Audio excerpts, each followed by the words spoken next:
আসসালামু everyone, welcome to back my another video. তো আজকে আপনাদের বানিয়ে দেখাবে সুন্দর শোপিসটি। তো দেরি না করে ভিডিওটি শুরু করা যাক। এই শোপিসটি বানাতে আমার 4টি এক্সট্রে লেগেছে। তো আমি এই এক্সট্রেগুলোকে সারা রাত পানিতে ভিজিয়ে রাখার পর ঘষে ঘষে এমন সাদা করেছি। এই এক্সট্রেগুলোকে আমি এভাবে চিকন চিকন করে কেটে নিয়েছি। কাটা হলে এগুলোর মাথাগুলো একটু চিকন করে কেটে নিব। এখন লাগবে এই কালো পুঁতিগুলো।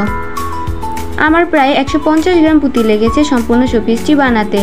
তো ভিডিওতে আমি যেভাবে পুঁতিগুলো বসাচ্ছি ঠিক সেভাবে পুঁতিগুলো বসাতে হবে। এমন করে আমি সবগুলো এক্সট্রেতে পুঁতিগুলো বসিয়ে নিব।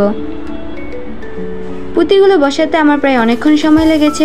ঘরে একটি নষ্ট টিউবলাইট ছিল, তো এটাকে আমি মাঝ বরাবর কেটে নিয়েছি। এটা অনেক সাবধানতার সাথে কাটতে হবে যাতে এটা ভেঙে না যায়। এখন আমি ডাবল ট্যাপ কস্টিপ দিয়ে এরকম রোল করে রেডি করে রাখা সবগুলো এক্সট্রে লাগিয়ে নিব। লাগানো শেষ হলে একটি টব নিব। এই টবটার নিচে আমি পাথর দিয়ে উপরে ফোম লাগিয়ে দিয়েছি যাতে এটা পড়ে না যায়। এই যে আমার শোপিসের ফাইনাল লুক। ভিডিওটি কেমন হয়েছে লাইক কমেন্ট শেয়ার করতে ভুলবেন না। দেখা হবে পরবর্তী ভিডিওতে। আল্লাহ হাফেজ।